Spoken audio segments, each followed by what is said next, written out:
What's up, guys? It's your boy Tremel. I just wanted to say that I have a new project that's out. It's called Mixed Feelings. It's on all streaming platforms. I would hope that you would go and check it out. It's a really good feel of an album. It's got everything you need and more. It's got R&B. It's got a little bit of pop. It's got a little bit of hip hop. It's everything that you need and more. It's out all streaming platforms. Like I said, please check me out, and you can also follow me at I am underscore Tramel. That's I am underscore TRAMEL. Check me out. I hope to hear from you.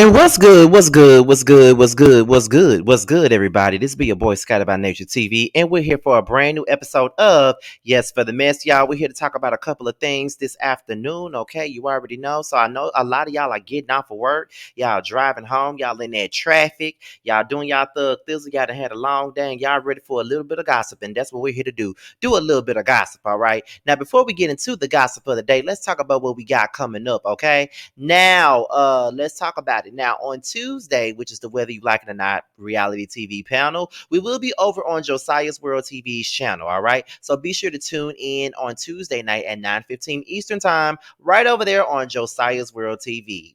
He will be hosting the Whether You Like It or Not panel, but we will be discussing Real Housewives of Atlanta as well as Bill Collective.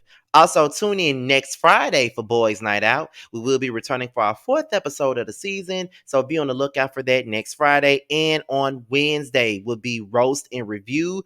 It will be me, T, and Josiah, and we will be over on Giving You the Real Teas channel for Roast and Review on Wednesday night at 8/7 Central. So be on the lookout for all that we got coming up right here on Scotty by Nature TV. All right, so let's go ahead and get down with the get down, and let's get into what we're here to talk about. Now, let's start off with the first story of the day. In everything that we're talking about right here on Scotty by Nature TV's Yes for the Mess, it all comes from the jasminebrand.com. All right, so I got the Jasmine brand open right here on my laptop and all that other good stuff. And we're going to get right on into it, y'all. So let's talk about it. So we're going to start this thing off with C's, okay? Caesar from Black Ink Crew, okay? Now, Caesar had a couple of things to say about Masika Kalisha and Jonathan Wright because they called him out following the release of him allegedly abusing a dog. Okay, so this is what the story is saying, and like I said, this article comes from the Jasmine brand. We ain't gonna read the whole thing; we're just gonna read bits and pieces of it.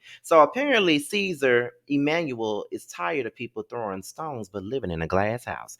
In a recent interview, the former Black Ink Crew star Cesar Emmanuel reacted to the public scrutiny he faced from reality stars Masika Kalisha and Jonathan Wright after he physically abused some dogs with a chair. So he said, I seen MFers flaming up on me that had no reason to be talking. He continued like Masika. Yo, bro, I nearly went ham on her on social media. She said some crazy shit like about like, oh, you finally cut him over a dog, but y'all ain't do nothing about his daughter. First of all, what the F is you talking about? You don't know none of their situation. He added, y'all don't know none of their situation. You sitting there commenting, but you the same one that was attacking a pregnant woman on Zeus, a whole pregnant woman, you feel me? But you have the moral stature to sit here and say something to me. BITCH, you only worth what? Less than half a million? We not even in the same tax bracket. What are we talking about now? Let's talk that shit, yo. He shared. Then there was another MF. He's on Zeus, on that bad boys ish or whatever, bad girls, whatever the F they want to call it.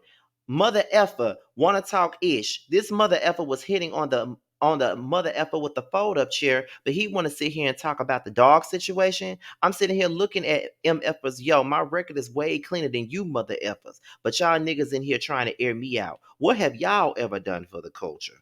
As previously reported, VH1 called it quits with the 43-year-old after the video surfaced on the internet of him allegedly abusing dogs. The VH1 source released a statement and addressed the matter. So, y'all, that's pretty much the gist of the situation. So, basically, Caesar was upset because Masika, Kalisha, and Jonathan Wright were calling him out on his BS about abusing the dogs. My thing is, what do you expect? Okay, like I don't understand why he's so mad. Like a lot of people were flaming you on social media, not just them two, but there was a couple of folks flaming you for the things that went on with you and that damn dog, and you should have known that people was gonna drag you. Like, this is the thing with people like C's. Like, first of all, you're talking about she not in your text bracket, so you're not even finna argue with nobody that's not in your text bracket. If that's the case, then you never would have brought up what she said in the first place. Then you want to talk about, you want to bring up other people's shortcomings and stuff like that. At the end of the day, regardless of what Masika did and regardless of what Jonathan did, what you did was foul and what you did was effed up. Bringing up somebody else's shortcomings of what the hell they did does not make you any less wrong for the way you abuse that dog on camera. That's just what it is. However, Masika did attack a pregnant woman on Zeus, and she was dead ass wrong for that. Right? Jonathan did attack somebody with a chair. Was he wrong for that? Maybe. But you also did a couple of things to people. Like you put your hands on people, you snuck people, you and your cousin have jumped people on Black Ink Crew. Her whole point is, out of all of the things that you've already done, they try to take you away from VH1 and take away your show because you did something to an animal. It took for you to abuse the animal for them to look at the things that you've already done. So my whole point is, why you mad again with your ashy lip ass? Why are you mad again? That's the part I'm still trying to understand. What are you mad about again? I mean, at the end of it all, you already know what this gives, okay? You already know what it gives. This is social media. When something like that happens and something huge like that goes down, you already know that people are going to have their opinions about the situation. You already know the opinions are going to come. So I don't know why you're acting like you don't get it. It's going to come. You know what I mean? Like, especially when you're abusing a dog. Like, people don't give a damn about regular human beings. I mean, if we're going to be honest about it, these folks don't give a fuck about nobody being human at all. They only give a damn about the dogs. We got to be real about it. They don't care about no humans. Like, if you abuse a cat, you're going to jail. If you abuse a dog, you're going to jail. Like, they feel like animals are the most precious things. Humans are not valued in this world at all. And it sucks to say that, but that is really the case here.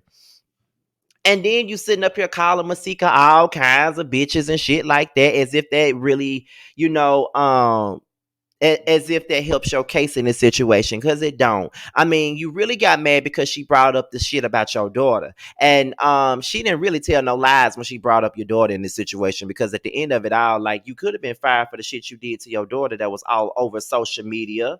Okay, so if you want to be mad at somebody about that, you need to be mad at yourself. Like, just think about the dysfunctional things that you have already done.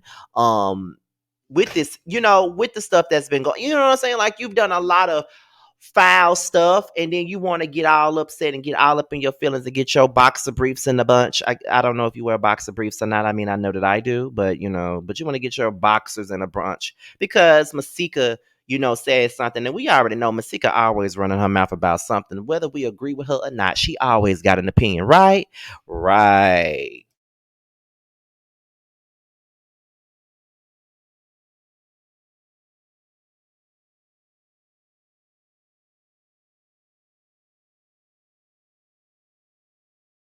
But my thing is, why did you choose Masika and Jonathan out of all people to go at? As if they were the only ones that had anything to say about what you did. There were plenty of people that spoke on you, but you decided that you wanted to target Masika and Jonathan. First of all, you targeted Masika because she's a woman, and we know that you don't respect women at all. You don't really care about women. I mean, I've seen your show. You disrespect women time, day in and day out. People get mad at me for saying the bitch word and feel like I hate women, but you can sit up here and get on the Black Ink Crew and call women bitches to their face, and talk to them all types of rough. The things that you've said and done towards women on the shows that you on, I've never done. But of course, because I used to say the word quite a bit on videos.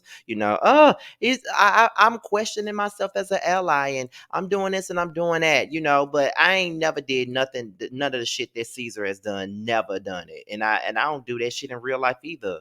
But at the end of it all, Caesar is full of shit, and he just wanted to pick a fight. And my thing is, I don't know about you, Caesar, but Jonathan will whoop your ass. Okay, so I don't even know why you felt like you could pick a fight with him. But that's another story of another day. This is another day and another time of Cesar Emmanuel being mad about something that he did. Okay, so let's move on to the next story. And the next story is Miss Wendy Williams. Now, as you guys already know, there's been a whirlwind of things going on with Miss Wendy Williams. It's about her illness, it's about her being sick, it's about her getting her podcast together. It's about everybody feeling like Sherry Shepherd stole her show from her. You know what I'm saying? They feel like Sherry Shepherd just took her little show from her, and all of that. So it's just like hold on, you guys.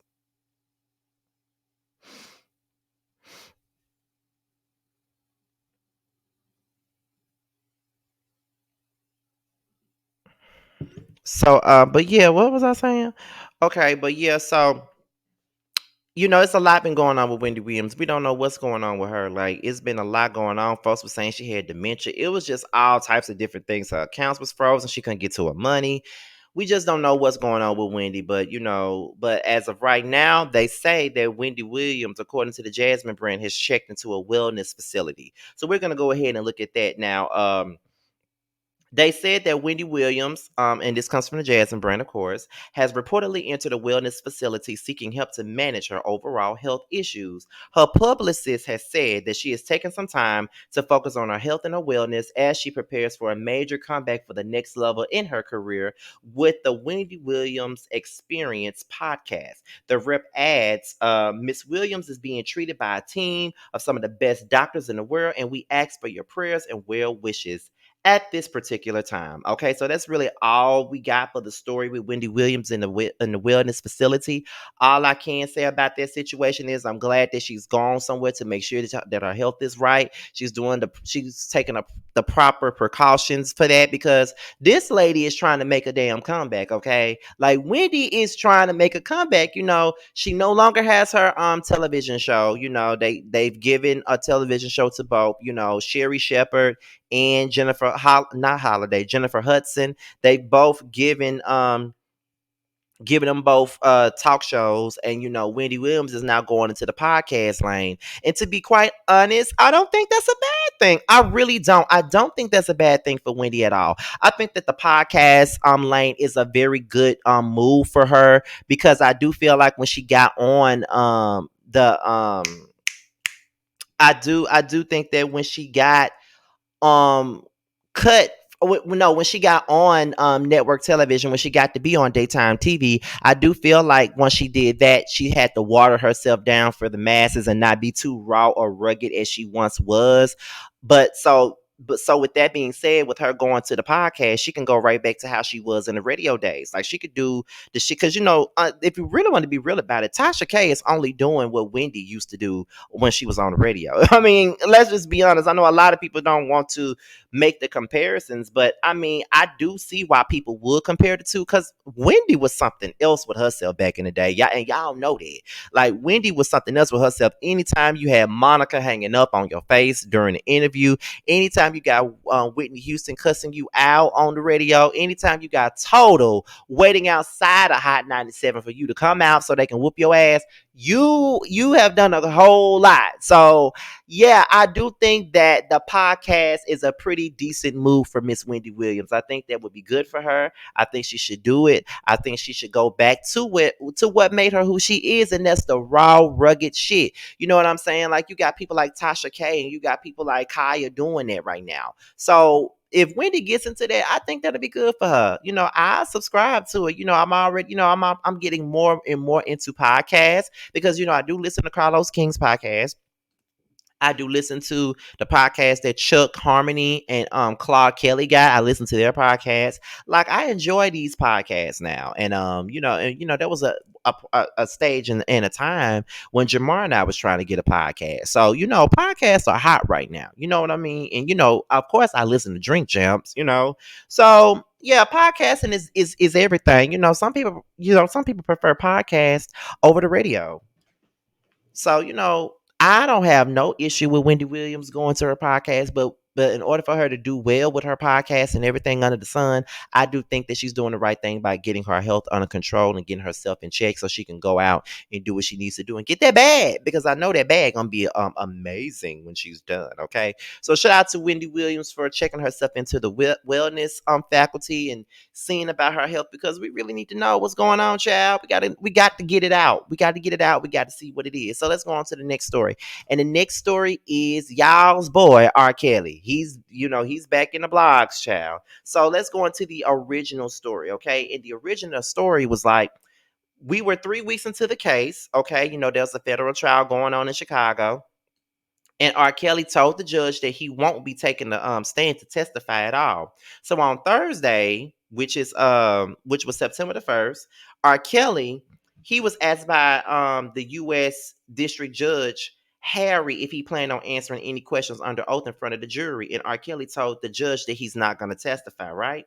So as you already know, R. Kelly is on trial for a 13-count indictment, including child pornography and obstruction of justice charges. His former business manager, Darrell McDavid, and his former assistant, Milton June Brown, are being tried alongside him. They are both accused of scheming with R. Kelly to buy back incriminating sex tapes to help cover up his sex crimes and rig his 2008 child pornography trial that happened in Cook County, in which R. Kelly was acquitted in.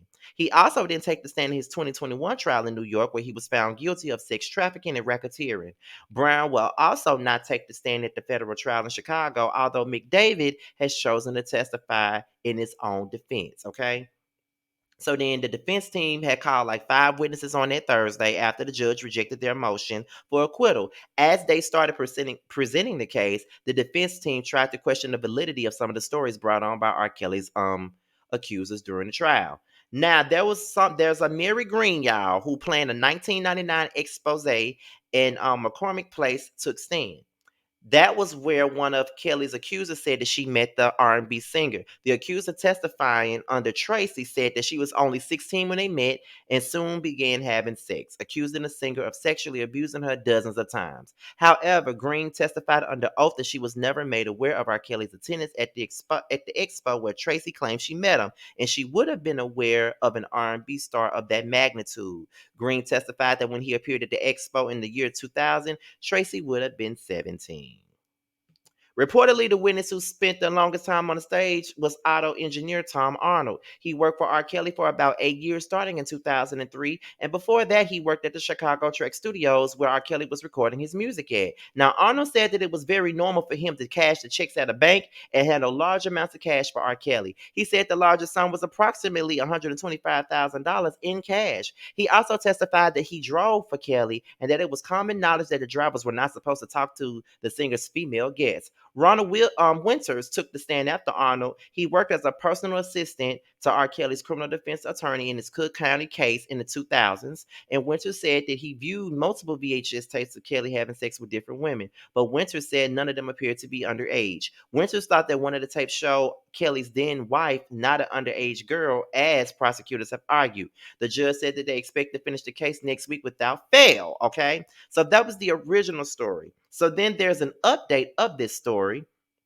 and it said that R. Kelly was convicted on 6 of the 13 counts that he faced in Illinois federal child pornography trial. According to the reports, after 4 weeks of hearing witnesses speak, the jury consisting of 4 white women and 3 black men, no, 3 black women and three white men and 2 black men started deliberating shortly after 1 p.m. on Tuesday, September 13th. Even the singer was ultimately convicted on the child pornography counts he faced. He was acquitted on 7 other counts, including charges of conspiracy and enticement. R. Kelly will be sentenced in this case at a later date, and he was previously convicted of federal sex crimes in New York and sentenced to 30 years in prison. Child, it gets worse and worse and worse for R. Kelly, and I just don't have no words for it. I just don't have any words for it at all. I mean, that is the price you pay when you do crazy ass shit like what he did, and I don't really have any sympathy for him at all, because he did this to himself, y'all. He really did, and I know that people want to have some type of sympathy for this man, but nah. there's no sympathy that needs to be had for him. I mean, he did what he did. You know what I mean? Like, he did what he did. And there's nothing that nobody can say about that. Like, people can sit up here and try to make it seem as though, he's innocent and he didn't really do nothing and people are just, willingly trying to take him down. I don't think that there's people trying to take him down. I just think that he really did that shit. You know what I'm saying? Like, that's the truth. He really did that. And he just got to face the consequences as to what he did. I mean, that's just really the facts on that. Like, he just got to take the got to face the consequences of the things that he did, because some people want to play the race card and be like, well, this is another black man that they're trying to tear apart and take down and all this other stuff. But I don't think it's really about him being a black man. I just feel like it's more so about what he has already done to people and to these young women and stuff like that, and he just needs to pay the price for what he already did. You know what I mean? Like, that's the price you pay when you fuck up people's lives. And now at this particular point, your life is being fucked up and there's nothing that you can do to stop it. That's just really the truth of the matter. You know what I'm saying? And I hate to come across, real mean or something like that. But when you messing with children at your grown ass age, there's nothing for me to feel sorry for you about. Feel me? I mean, it's nothing, because it was fucked up. And this is coming from a person that was a huge fan of R. Kelly, loved his music. You know, I Wish is probably one of my favorite songs ever. And it sucks, when you admire someone's creativity and then you find out that they are just a despicable person. You know what I mean? Like, it's very despicable. You know what I'm saying? It's crazy. And there's really nothing else that needs to be said about this. I mean, R. Kelly did what he did, and now he's getting what he needs to get, to be honest. You know what I mean? Like, I don't know what I don't know what's going on, but that's all I can really say on that, honestly. That's all I can really say on R. Kelly. He ain't never getting out of jail. And that's all that really matters. That's all that really matters. He ain't never getting out. He ain't never getting out. And there's nothing nobody can say to make these people change their mind. He ain't never getting out. And there's that on that. So let's go on to the next story. Next story is Miss Kelly Price. Okay. Now, first of all, Kelly Price does not play any games. Okay. And we know this from R&B Divas LA, when I used to drag her ass every time the episodes came out, honey. Okay. But Kelly Price is pissed. Okay. She was talking about Hertz.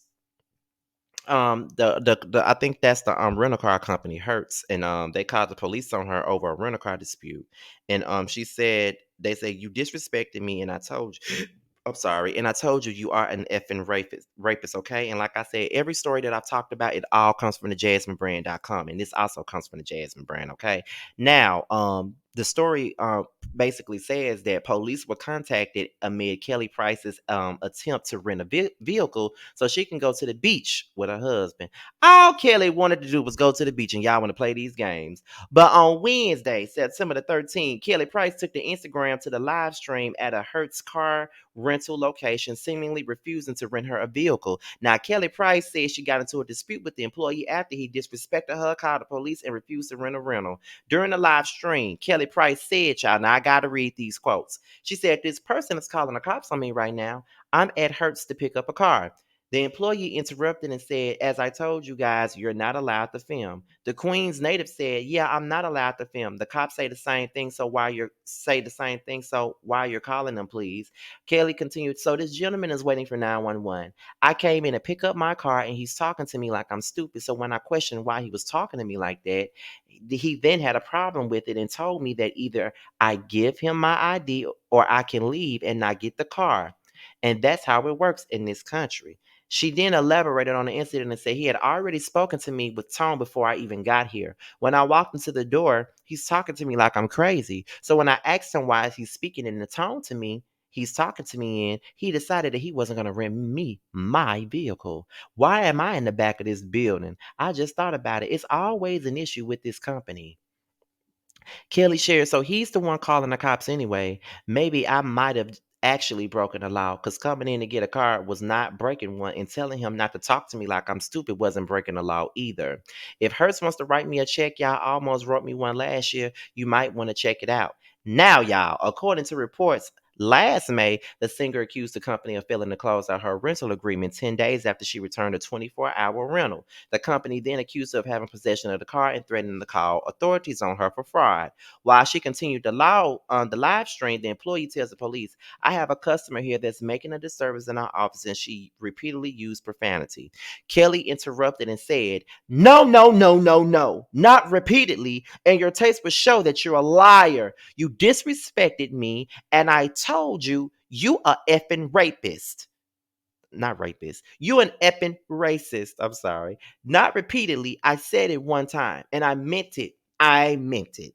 Kelly waited on the police and explained that Hurst charged her car before she even arrived to pick up the car, and the employee refused to rent her the car after the disagreement or refund her card. The gospel singer said in her caption, here we go again. At Hurts. Last time y'all said I stole your car. This time your employee called the police on me after refusing to give me my rental and refusing to process my refund. Gold service rules don't apply to brown people. Okay. And all I gotta say is, Kelly, why do you keep going to them, girl? Why do you keep going to them for a rental car? Like, girl, go to Enterprise. You know what I'm saying? Like, girl, go to Enterprise. Go to Enterprise. You know what I mean?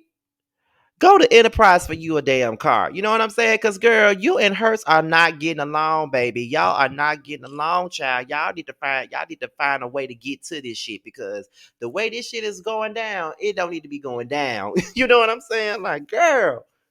You know what I'm saying? Like, why do y'all keep on having these issues? Why you and Hurts keep having these issues, Kelly? Why y'all keep having these problems, my dear? You know what I'm saying? Like I said, you and Hurts might need to just dissolve y'all relationship, and you might just need to move on and get you a car somewhere else, girl, because like this Hurts shit is a hot ass mess. But you know, I'm not even gonna play Kelly and make it seem like she's wrong about anything, because Kelly ain't wrong. These people do be racist, they do, and they do be doing stuff that they know they ain't got no business doing. And then when they get corrected on it, then they want to play villain and want to be Karens and Peters and shit, knowing that they was on some bullshit from the very beginning. So no, I'm not really mad at Kelly about it. You know, I just wish that she decides to go to somebody else to get her a car, because hers is just obviously not the business. It's just not the business. But I don't blame her for recording the issue, because honestly, sometimes, even though they say you're not supposed to do it, sometimes you need to do it so you can have your proof, because people will lie on you. They will lie and say you were being irate. They'll be saying this, they'll be saying that. And it's just like, girl, you know what I mean? It is what it is. Like, yeah, so she really did do the right thing. She did do the right thing, so you know it is what it is. So but all I gotta say is, Kelly, girl, you're gonna have to go somewhere else to get you a car. You might need to, try out Enterprise. I don't know if they any better, but yeah, you're gonna have to try somebody else, child, because baby, you and Hurst are just not gonna make it. Y'all not gonna make it. But you did the right thing, though. You did the right thing. I ain't mad at you for it. They tried to call the police on you for no damn reason. So we're gonna move on to the very last story of the day. And the very last story is Tory Lanez and Megan Thee Stallion. I love me some Megan. I don't give a damn about Tory. And you know what else I don't give a damn about? This story. I am so sick of this trial. I'm ready for this shit to be over with, honey. They now the basis of this situation, they say that the trial has been delayed once again, and the new trial dates would be between November the 28th and December the 8th. This has got to be the longest trial. I know if it were me, I probably would have been like, bitch, just drop the charges. That's probably what I would have said. Cause all this, girl, I can't. You know what I'm saying? Like, I'm like, I can't do it. I can't fucking do it. Like, no, ma'am. But we're gonna go ahead and get into the story, y'all. So the trial that's surrounding Tory and Megan's shooting incident, we already know it's been pushed back. During the latest hearing, which took place on September the 14th, which was yesterday, it was revealed that things will be delayed because Tory's lawyer is in the middle of another case. So Nancy Dillon tweeted the trial start date continued to be between November the 28th and December the 8th over objection of prosecutors because Tory's lawyer is in another case. In addition to that, Kelsey Nicole Harris, who was a former friend of Megan Thee Stallion and an eyewitness to the shooting, was ordered to come back on December the 9th. Okay. Kelsey Harris is here. She's being ordered back as a witness, being called by prosecutors, ordered back on December the 9th. Kelsey Harris is leaving the courthouse after she was ordered to return on December the 9th as a witness called by prosecutors in Tory Lanez felony assault case. She was in the SUV with Tory and Megan Thee Stallion. Prosecutor estimates jury selection will start on December the 5th. Okay. So yeah, that's pretty much the update of this whole thing. So they also said that Tory didn't attend. His lawyer was asking to postpone it to November the 14th due to potential conflicts with the unrelated case that she's on. Then the judge called it premature to bump the trial. So it's a lot going on with this case, y'all. Like, are we ever going to get to the end of this shit? You know, that's how I feel. Are we ever going to get to the end of this case? Because Tory keeps saying he ain't did nothing. Megan said he did. Her and Kelsey recently got into it, and it's like, girl, um, you know, what's really going on? You know what I mean? Like that's just the way that this thing is. Hopefully we get to a resolve with this case sooner rather than later because I'm honestly sick of talking about Tory and Megan. And I can talk about Megan all day because I love me some Megan Thee Stallion. Love her new album. Y'all really need to listen to it. Like I love it. I can't stop playing it. I love her new album. So I really think y'all should listen to it. But also, like I said already, this case needs to go forward. This has been the longest fucking shooting case I have ever seen in my life, and we need to move it along because there's so many conflicting stories, so many people talking about Megan lying, so many people want to be on Tory's side, like DJ Fatademics, who can't keep Megan Thee Stallion's name out of his dick suckers. You know what I'm saying? But to each his own. But that's really all that we got for today's mess today, y'all. That's really all we got. I hope you guys enjoyed the show. The reason why I'm not on camera is because, baby, I am tired, honey. And I got I ain't got no clothes on. I really got out of all my clothes just about, and I decided to do this video. And I'm probably gonna do because I got to do my video for tomorrow, my Yes for the Mess for tomorrow too, because I don't want it to come out so late like this one is. But yeah, child. So with that being said, child, this be your boy Scotty by Nature TV. Be sure to like, rate, comment, subscribe, share this video, and also click on that notification bell so you can be notified whenever a video drops. Also, if you want to follow me on any form of social media, my Instagram, my Twitter, and my TikTok will be in the description box down below. With that being said, you guys, I'm out of here, and I will leave you guys with two promos. One from Nova Cosmetics and the other one, which is a promo for the Thirst Trap Boys, the Queen's Corner. I'm out here, you guys. Bye.